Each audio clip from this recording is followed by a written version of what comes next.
sempre sobre o que rendeu, tá, Vilela? E tem alguns investimentos que não cobram, não tem nenhum tipo de cobrança de imposto de renda. Eles são isentos de imposto. Tá. E aí que tá. Tem investimentos hoje pagando 105, 110, 120, 130% do CDI. Caramba! Depende do prazo que você vai deixar. Ah, tá. Quanto maior é o prazo, maior é a taxa que vão te pagar pelo dinheiro que você está emprestando. Porque ele sabe que você não vai tirar aquele... De grana é isso, tipo, eu vou lá no meu banco e a minha aplicação é aquela que o carinha do mesmo? investimento é. Menino, me deixa ver depois. Pô, com certeza. Tá bom. Porque eu tenho aquele medo de não vou colocar em nada que eu possa perder. Sei. Que eu sou, o que é? Tem o investidor conservador, eu sou o conservador do conservador, Tá, entendeu? entendi. E dentro disso, ainda eu posso ter níveis de fazer um investimento bom ou ruim. Sim, Poupança, todo mundo fala que é ruim. É mesmo? é mesmo ruim. É.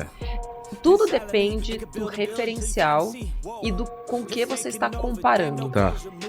Entre nada e a poupança, Claro. a poupança é melhor. Do que deixar parado lá Do no que banco. deixar parado no banco e, na verdade, o banco vai te agradecer. Eu sempre falo, você é sócio, tá ganhando dividendos, tem ali ações... Ele adora que você deixa o dinheiro. Ama, porque enquanto você tá deixando ele lá, ele tá usando aquele... Vai trabalhar, né? Floating, que chama. Sei.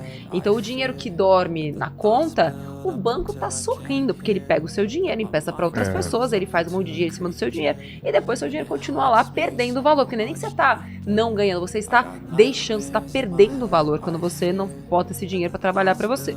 Entre a poupança e qualquer coisa que renda 100% do CDI, qualquer coisa que renda 100% do CDI vai ser melhor. Começou com as siglas aí. Vamos lá, então. CDI. O que é CDI? CDI. Porque o meu investimento tá lá, não sei quanto do CDI. Pois é, perigoso. Então, vamos lá. CDI, basicamente, os bancos, falando de um jeito bem básico, tá? Eles precisam emprestar dinheiro entre si.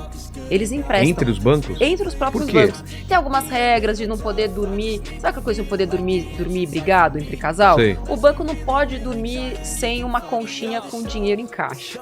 Tá.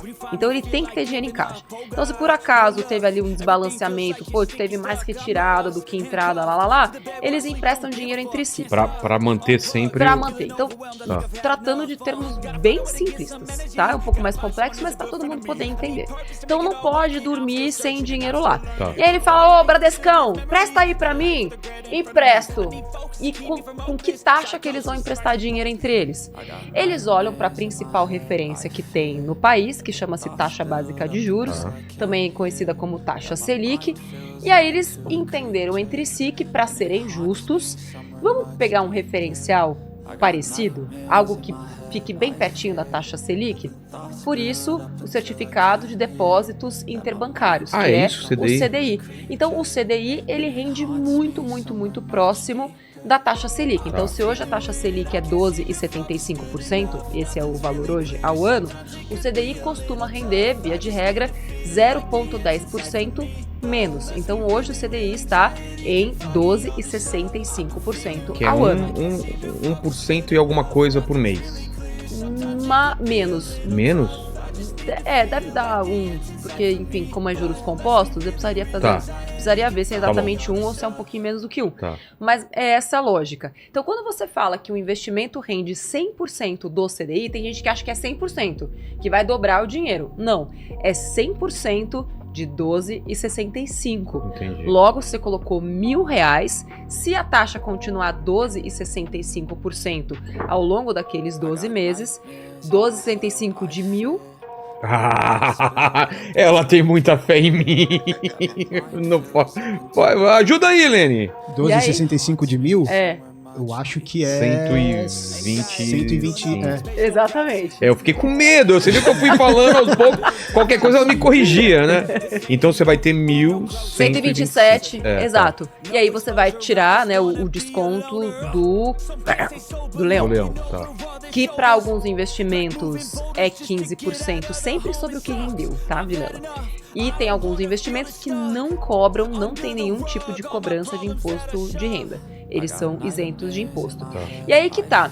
Tem investimentos hoje pagando 105, 110, 120, 130% do CDI. Caramba! Depende do prazo que você vai deixar. Tá. Quanto maior é o prazo, maior é a taxa que vão te pagar pelo dinheiro que você está emprestando. Porque ele sabe que você não vai tirar aquele dinheiro e não vai sabe que você não vai estragar tirar. o negócio dele. Também tem uma questão de perspectiva de longo prazo. Então, poxa, eu sei que a taxa Selic agora, ela já passou do pico dela, que foi 13,75%, se não me engano foi quanto ela chegou agora. Ela já começou a cair, tá em 12,75%.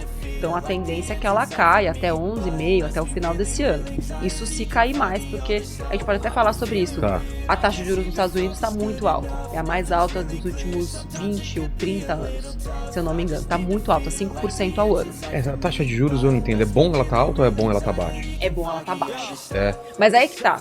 Quando a taxa de juros tá alta, como tá agora, você tem duas opções. Pagar ou receber. Tá. De que lado você quer estar? Você quer receber uma taxa alta ou você quer pagar uma taxa alta? Porque quando você não tem conhecimento, você só paga. Porque esse é o status quo.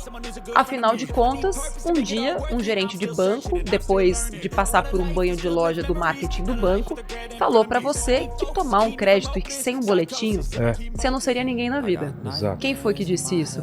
Certamente foi um banco que inventou esse slogan. Sem um boletinho, você não é ninguém. E aí, você entra nessa vida. E aí você entra nessa vida. E se alguém não te dá um tapa na cara e fala, acorda! Sai do labirinto! Você fica nessa roda dos ratos pra sempre. Nesse ciclo. Então, eu...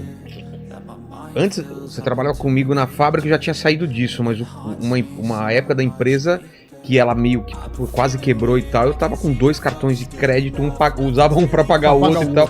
E aí você entra nesse negócio aí, até que você fala, ó, não tem, e aí você vai renegociar tudo, porque senão você vai pegando e juros de cartão de crédito é um absurdo, né? Menino, a gente tava falando Paga aquele mínimo, sabe? É uma bola de neve. Exatamente. Total, a gente entrou nesse papo, tava com a galera do Brochada Sinistra, semana passada, beijo. Magalzão. Gente, tem agiota que cobra menos do que rotativo do cartão de crédito, que é um abuso. Exatamente. 13%, 14% e é fácil, ao né? mês. É fácil, assim, você paga o mínimo e o resto depois eu vejo. E tem gente que acha que o mínimo é porque o banco tá sendo legal. Não, isso é... E é uma discussão importante para redução dessa taxa abusiva aqui. Exato. Mas uma pessoa, quando ela vai investir, o que ela tem que pensar? Primeira coisa, faz diferença o quanto ela tem para investir? Faz. O que faz diferença? O que você precisa avaliar? E é por isso que, assim, muita gente me pergunta, Nath, qual é o melhor investimento? Porque todo mundo quer uma respostinha pronta. E não existe, né? E não existe. Não existe. Quais são as variáveis que você precisa avaliar antes de escolher um investimento? A primeira delas é o prazo. Primeiro você tem que ter um objetivo. O dinheiro, ele tem que ter um carimbo. Você já aconteceu com você? Se você, de repente, tô juntando dinheiro e de repente, pluft, ele é abduzido. Vem o ET Bilu aqui, que a gente tava falando e tal, e aí busca conhecimento, ele foi abduzido, você não sabe onde foi parar. Pô, eu tinha o dinheiro aqui, eu tava poupando, aí você junta, gasta. Porque o dinheiro, ele tem que ter carimbo, ele tem que ter um objetivo, tem que ter um nome. Então a primeira coisa tenha um objetivo. Então, por exemplo, essa casa aqui maravilhosa. Talvez um dia ela tenha sido um objetivo. Você tem algum objetivo, Léo? Você tem algum objetivo? Em relação a dinheiro, você tá falando? Algum objetivo de vida, sei lá. Sim, viajar o mundo inteiro. Viajar o mundo inteiro. E ter uma grana guardada pro meu filho, né? Não passar necessidade aqui. Ótimo. Então, você tá falando sobre poder ter uma renda que te garanta o mínimo pra poder viajar e garantir que o seu filho... eu tô com 52, eu também penso assim, né? Quero daqui um tempo dar uma reduzida aí no trampo. Exato. Né? Então, ótimo. Temos o objetivo. Vamos chamar isso de tranquilidade do Vilela. Tranquilidade da vida. Vamos chamar de inteligência limitada, porque é um limite. Exatamente. Meu maior medo, Nath, sério nisso, né? Não tô exagerando, eu tenho um pavor de perder tudo e sabe aquele negócio?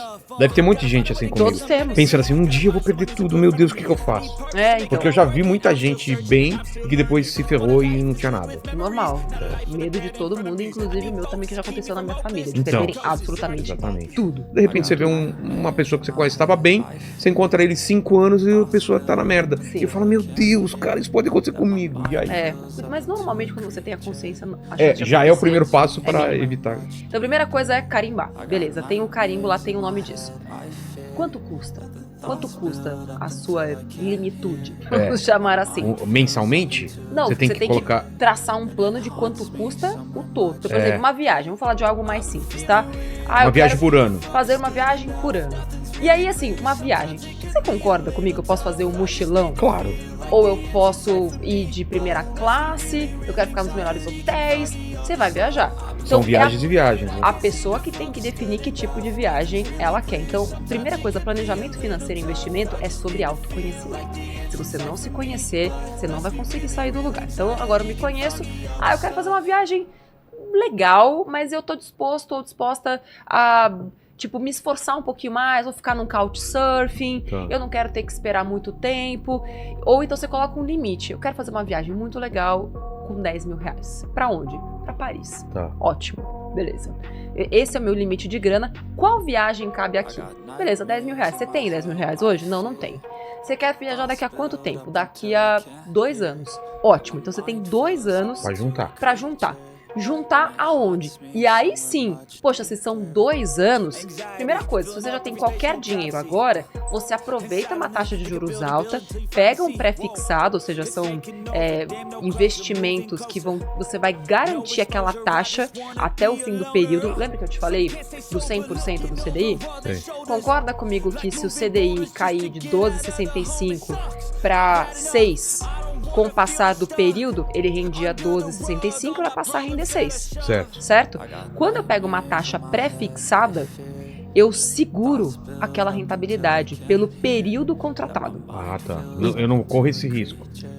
É que não é um risco, né? Você não vai perder, você só vai ganhar menos Então, ao eu não longo do corro o tempo. risco dele reduzir. Você não corre o risco dele reduzir. Então você vai garantir isso agora e vai levar até o vencimento. Inclusive, neste momento que a gente está falando aqui, tem investimento ainda pagando 13%. É? Por 5 anos. Caramba.